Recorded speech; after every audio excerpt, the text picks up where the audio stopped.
Hey folks, this is pretty much the closing keynote for today that you're going to witness now, and we have a very engaging, very high energy speaker to end our Propel 2023 session. It's going to be Aaron Thompson, and he's going to do an amazing session right now on customer success qualified leads.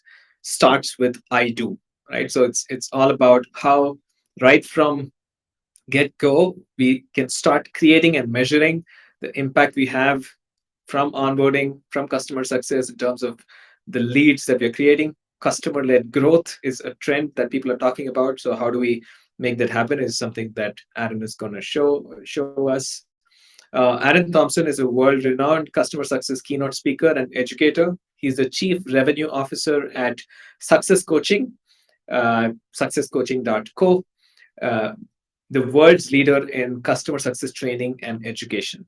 He's also the CEO and founder of Red Slacks, an online library of free customer success educational content. You should take a look at it for sure, redslacks.com. So, without more welcoming Aaron Thompson on stage to take over and share his insights on customer success qualified leads. Starts with I do. Over to you, Aaron. All right, I do. Thank you, Sri. Thank you, Rocket Lane, for the opportunity to come hang out with you. And thank you to whoever else might be out there listening and watching right now. I know it's been a couple of days of jam-packed content, and here we are wrapping it up. So excited to talk about revenue with you all today.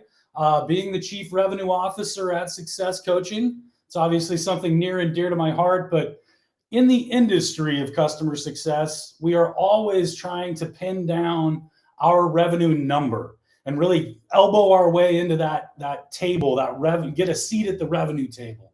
And we know we're affecting revenue, but we have a hard time quantifying that and then illustrating that oftentimes to the leadership, the C-suite, the board, et cetera. And that's what I'm here to help you do today in the next 20 minutes or so. 15, 20 minutes is probably all I'm going to talk for. Not known for my brevity. I'll do my best, and I assure you we will end on time and even have some opportunity for Q&A. So hopefully we don't have any technical difficulties. Obviously, that's always the thing with these live virtual sessions.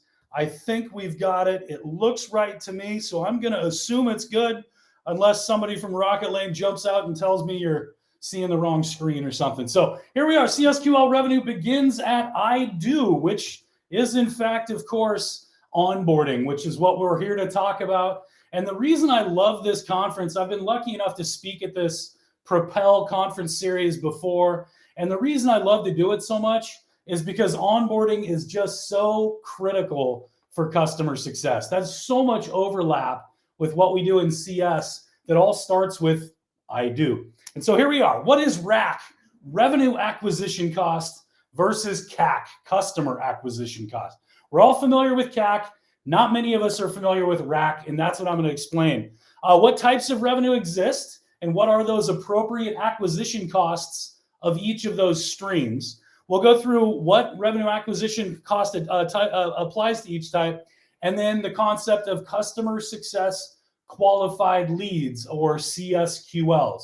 And that's really what it all comes down to. Spoiler alert, there's 5 revenue streams. We affect 4 of them, and 3 of them are definitively CSQLs. And I'm getting a little ahead of myself. And then, of course, we'll tie it all back around to onboarding and how does onboarding impact revenue and our ability to not only retain revenue, but actually grow it as well. So let me break down what the difference between RAC and CAC is. And anybody who's been in customer success for any period of time has probably heard of customer acquisition cost, or CAC.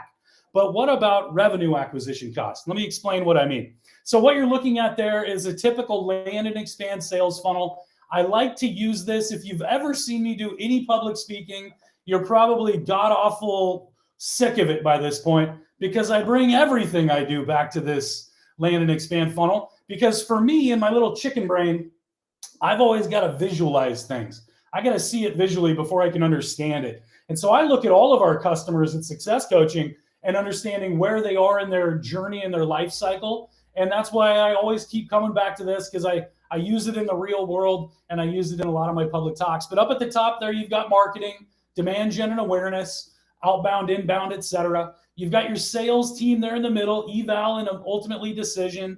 And then you've got operations, delivery, customer success, implementation, everything that comes post sale.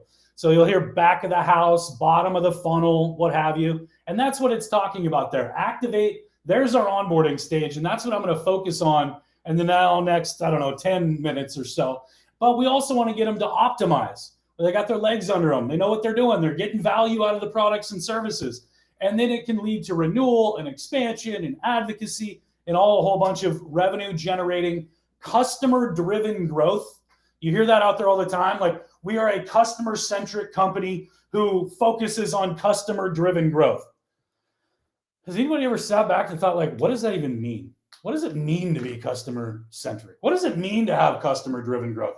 That's what I'm going to show you throughout the next, like I said, 15 minutes or so, I think I've got.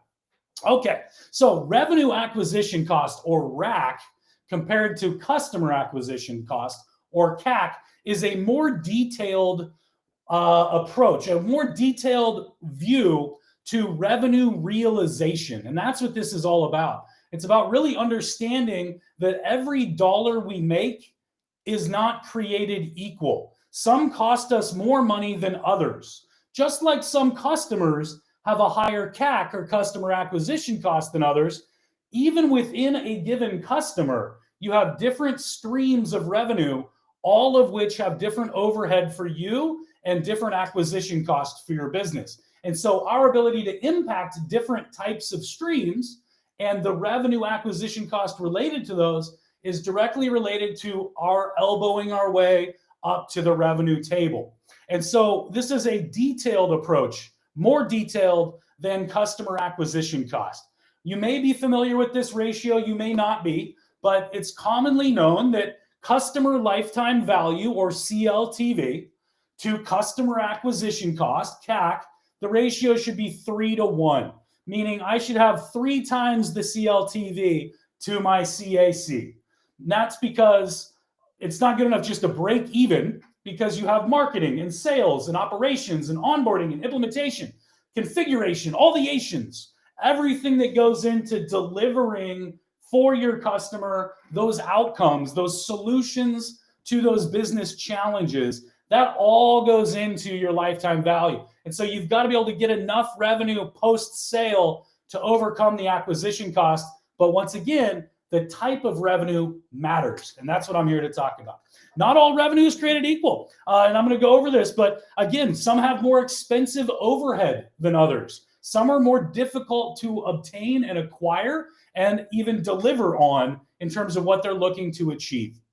The different revenue types, in order to understand revenue acquisition cost, we have to understand what the types of revenue are per customer. Not every customer is going to have all 5 revenue streams. And so which customers do and which customers have 3 of 5, and how are you measuring those, is absolutely critical for us in customer success to paint the revenue picture and really own a number that is realistic and we can definitively show through metrics and actual KPIs, right? Key performance indicators, some way to measure our impact on the almighty dollar, especially in today's economy, right? When the economy is booming, the global economy, and you've got more inbound leads than you know what to do with, it's almost like you become an order taker. Like, it's easy to generate new revenue and renewals and expansion of it because everybody's out there spending. But when things tighten up, when the world gets a little quieter, and all of a sudden it's a little harder to find those net new customers, now it's really important for us to measure the different types of revenue our existing customers are contributing to our top line and then eventually bottom line. And so that's what we're going to talk about. Unique revenue acquisition cost for each type of revenue. Well, okay, cool, fine enough. Well, then what types of revenue exist? Again, I'm going to keep coming back to this over and over again, but each stage has a different type of revenue, and each revenue has a different revenue acquisition cost. And we in customer success, and specifically onboarding, affect certain types but not all of them, or our ability to obtain them. So there's your first type of revenue. The first kind of revenue that we're going to manage, or I should say monitor, is net new revenue. When the customer decides to move from the top of the funnel to the bottom. So you marketed to them in your demand gen and awareness, and then you took them through your sales cycle, whatever that might be. It could be high touch whining and dining, or it could be tech touch completely in the product, free trials, whatever the case may be. But somehow, some way, they evaluated you against your competition in the ability or disability to solve a challenge or a problem. That's what they're buying, right? A solution, an outcome, whether it be return on investment or pains and gains, I'll talk about later. But they decide to become a customer, and now all of a sudden they transition. They go into onboarding, and they move from the top of the funnel to the bottom. That's revenue type number one, net new revenue. Revenue type number two, renewal revenue. So I like to make things, again, chicken brain. I got to make things like super stupidly obvious. So if I back up to net new, I'm going to call this the first time this person bought this thing. Okay. Super basic. This person bought this thing for the first time. Awesome. Net new revenue. Now we have subsequent times the same person bought the same thing. And it could be the same amount of that thing, or it could be less of that thing. That would be a downgrade, or some kind of a renewal that is less than the original contract, right? But it's still a renewal nonetheless. And that revenue has a specific acquisition cost that is very, very different, as we all know, I think, from that net new revenue stream that we just looked at. But either way, same people buying the same thing in some volume, whether it's more or less, whatever the case may be. Okay, then you get into upsell. And upsell revenue is, again, the same person or company. You look at this either on the human level or the logo level. I like the human level because I don't believe companies buy things. I don't believe logos make decisions. I believe people do. And if I sold into one business unit at a company, and then they introduced me to another business unit, I don't see that as one. I mean, it's certainly one logo, but I want to see that as two different customers, because those holistic humans who make those decisions are going to have their own definitions of success. And again, those business challenges they're looking to solve. And so I think of upsell revenue as the same person spending more for the same thing or buying more of the same thing. So we're talking about the same SKUs again. Some people look at upsell revenue as the same company. I don't have enough time to get into the debate about it, but that's why I look at it as the people, not the logos. But same person buying more of the same thing, that's upsell revenue. Every company has a slightly different definition. And so I would urge you all to make sure you understand your own companies. But here's a place to start if you haven't defined these types of revenue yet in your own process. Okay, cross-sell. So these are both expansion. Upsell and cross-sell are both considered expansion revenue, but upsell, again, was buying more of the same thing. Expansion revenue is when they buy something else. Maybe it complements the first thing, or maybe it's its own standalone SKU or product or service that solves another challenge. But whatever the case may be, people who bought this also bought that. Cross-sell is when you go on a website and you're looking at buying a shirt and they say, you know what? These pants go really well with that shirt. That's a cross-sell in like e-com.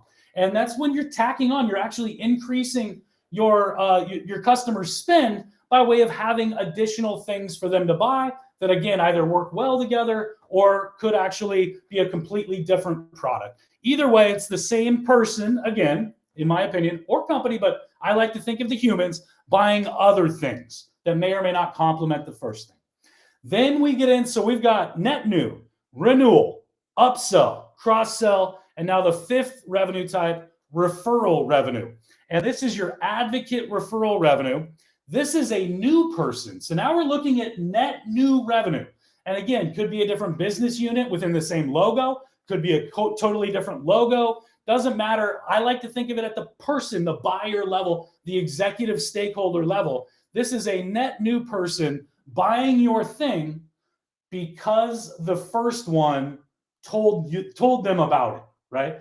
I made the first customer so successful that they advocate for me and generate a referral lead, a customer success qualified lead, FYI. I'm coming back to that. And notice how that comes into the side of the funnel. We didn't have to spend the marketing cost to do demand gen and awareness because they found out about us by way of their friends, family, colleague, whoever it was that told them about us. And so the acquisition cost is much, much less. And I'm going to come around to that. But again, think of this as customer-driven growth. I'm trying to show you visually what that actually looks like. And it's all sorts of different revenue streams, this being the fifth. A new person or company buying a thing because the first person loved it and told them about it. In my eyes, as a customer success leader and a chief revenue officer, this is the holy grail of customer success management and customer-driven growth. If I can generate net new business without having to go through the typical MQL and SQL channels, I'm going to have higher conversion rates, faster deal times, and lower customer acquisition cost, actually lower revenue acquisition cost. Speaking of that, let's move into what type of rack applies to each type of revenue. So now that we've kind of broken all that down, I can't give you exact dollar amounts behind this stuff, but what I can give you is ratios to understand what is the most expensive type of revenue all the way down to the least expensive type of revenue. Well, first and foremost, that net new revenue is the highest revenue acquisition cost. In fact, most companies spend 40% of their available capital up there in the top of the funnel. Because it's such a one-to-many game with demand gen and awareness and then the sales cycle, et cetera, and then you lose deals in the 11th hour and you've spent all this time going through RFPs or doing whatever you have to do to try to land the customer, and you got all of that spend, that's the most expensive dollar you're ever going to make. Now, it's obviously a very important dollar because you found, prospected, and brought in a net new customer, but from a rack perspective, it's the highest in the ratio. The lowest in the ratio is renewal revenue. Think about it. Not only are we getting the same amount of revenue or some amount of it, again, it could be a down sell, it could be a downgrade renewal, but we're getting some revenue that we didn't have to market. We might not have even had to have a sales motion in process. The AE may or may not have even been involved. It might just be sign on the dotted line. Let's get you signed up for another year, and away you go. With that also means no training, no overhead. You've already gone through onboarding and all of the risks that entails. And so it is by far, unequivocally, the least expensive revenue acquisition cost, and thus the most profitable for us as a business, especially in this world where net revenue retention rules. Then upsell on that side is a middle tier revenue acquisition cost. And that's because there may or may not be some training, right? They're buying more of the same thing. That might mean you have to teach new people on that thing. Or it could just be that you raise the prices and they are willing to pay the higher price. That's upsell revenue. And so it's somewhere in the middle. It might be on the low end of the middle, or it might be dead center in the middle, but it's in the middle tier of your revenue acquisition cost.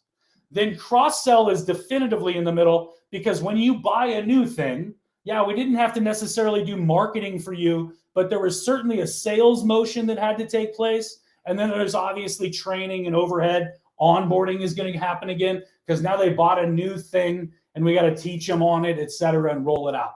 And then you've got your advocate referral revenue. That is your lowest acquisition cost when we look at net new revenue specifically.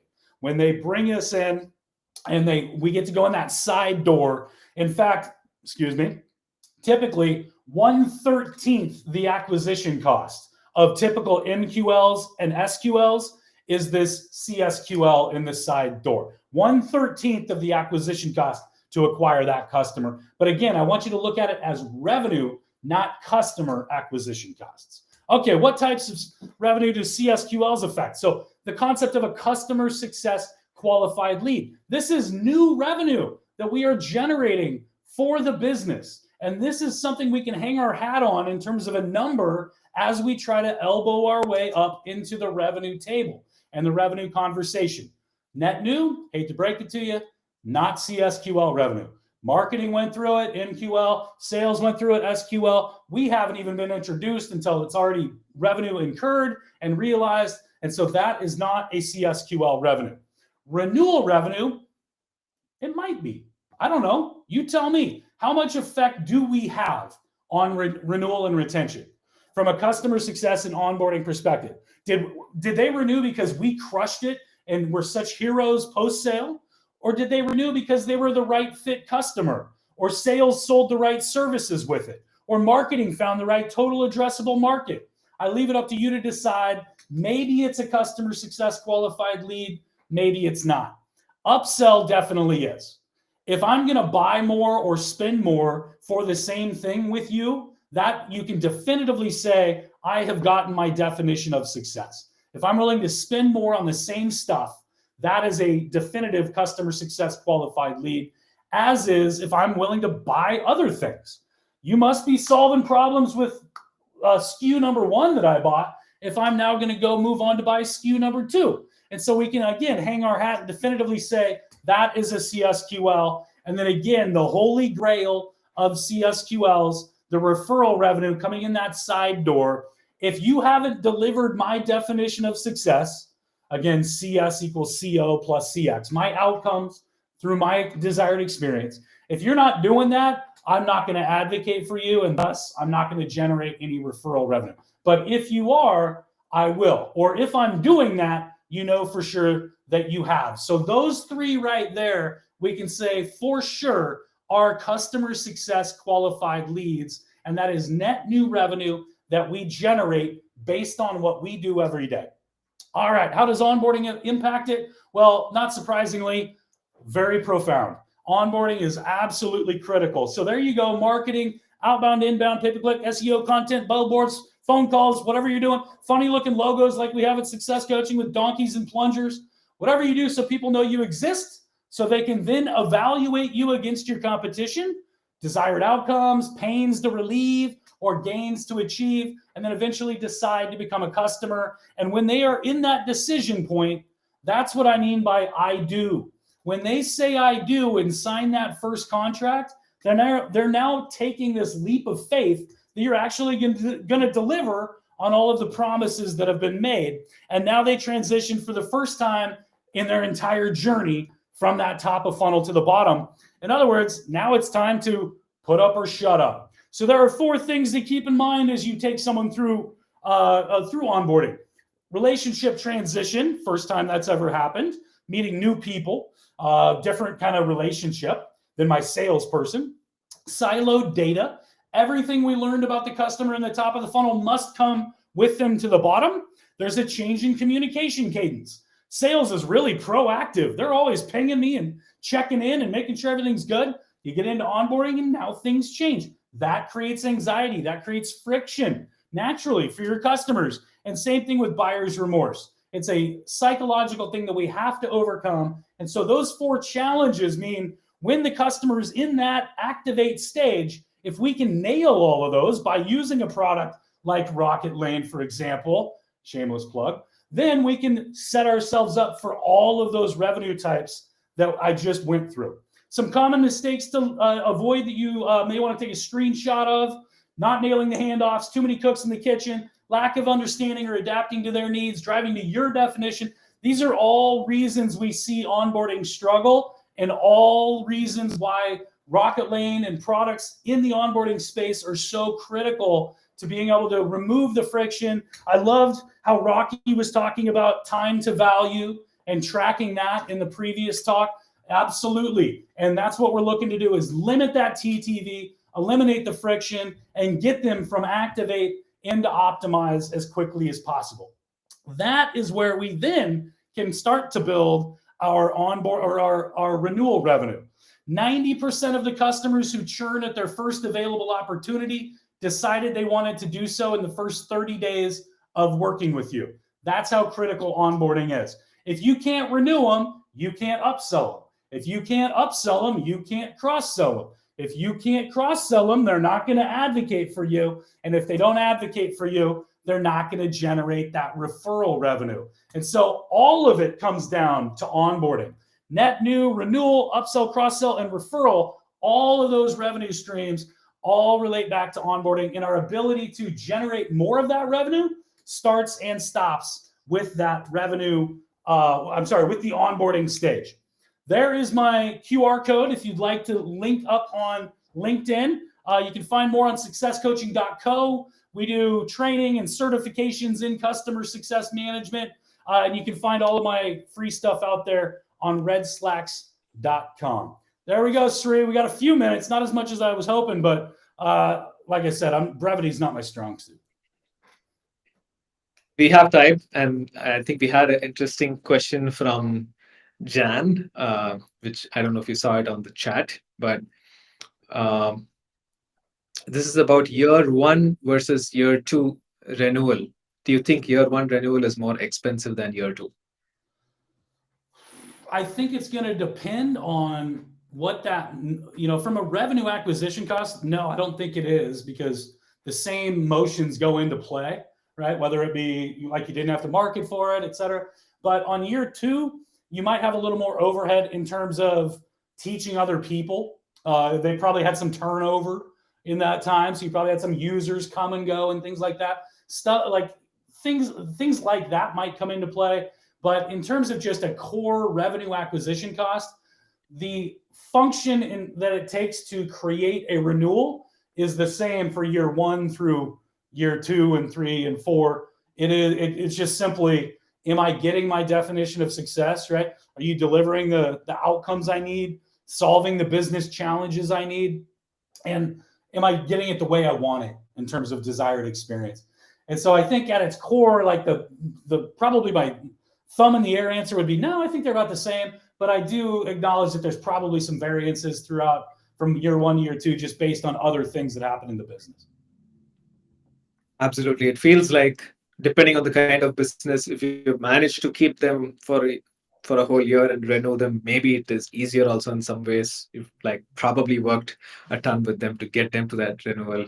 I'm sure there are all sorts of nuances, but this is a very useful lens for us to look at the cost of different kinds of revenue. And it's really going to super depend on the grateful use that case. you. Yeah, the use case is going to matter, right? If it's a product that I can, get endless value out of, that's one thing. But if it's a product that it's like a library, and eventually I might get through all of that, well, then that's going to be eventually that's going to be a very difficult renewal. Once, if you ever watched everything available on Netflix, you wouldn't keep paying for Netflix. So there's it all depends on what the product is and what that use case looks like. But in a typical SaaS world, I think you're absolutely right. Perfect. So that was from Jan. I have a question as well, which is, have you seen any companies do a great job of, defining and measuring like CSQLs, or is it still, you think, just in theory that we're talking about this? Are there companies actually putting this in practice and that you know of? I have been beating the CSQL drum for 3 or 4 years. And 4 years ago, not many people were actually measuring. Today, more and more people are. And the only trick with it is lead generation. You just have to really understand where the lead came from. And you can do that in your in your discovery calls, in your sales cycle, the same way you would with a net new lead coming through your funnel. Did you Google us, or what'd you do to find us? And so really tracking that back is all it comes down to in order to, and it's the thing that I don't like about when I hear well, we can't track that. That's not true. You can, it's just going to take work. But then the same people who claim to not be able to track it are the same ones who are complaining about not having a seat at the revenue table. Well, how are you going to have a seat at the revenue table if you can't quantify the impact you've had on revenue? and the different types of revenue within an account. And so I think it's absolutely mission critical for CS leaders out there, even as an individual contributor. I would want to track CSQL revenue. So at my annual review with my boss, I can say, here's the dollar, within a ballpark, probably not down to the penny, but here's approximately how much I impacted renewal revenue, expansion revenue, et cetera. Like, you've got to be able to speak to that. And I see that a lot. Like, well, we can't track it. Well, that's just not true. You track leads today. Why can't you track customer success qualified leads? Like, you absolutely can. But then it's like, well, why can't we get our seat at the revenue table? That's because you're not putting in the work to actually track back to what you're impacting. Not saying it's easy. I'm just saying it's possible. Fantastic point. I think whether or not marketing is tracking it as part of that first interaction with the customer, maybe as part of kickoff, or even a form that you get the customer to fill while you take them on the onboarding journey. I'm sure it's possible to learn about, hey, did you hear about us from someone, and track that. So great point. I think we also just ran out of time, but super session from you once again, Aaron. Very insightful. Gives us new ways to think about the different streams of revenue, as well as the cost of bringing those different streams of revenue. Very useful for all of us. Great session. Thank you so much for doing this with us again. Thanks a lot, Sri. Like I said, always a pleasure to get to hang out with you. Thank you so much. And I hope people are able to reach out to me and find me on LinkedIn, whatever. Let's keep the conversation going. Sounds like Jan's got a webinar coming up. Office hours next week and the following. There's some stuff in chat about this. So let's keep the conversation going in the industry. And thank you and your team for the opportunity to be a part of Propel again. I always love it. Awesome. Thank you so much, Aaron.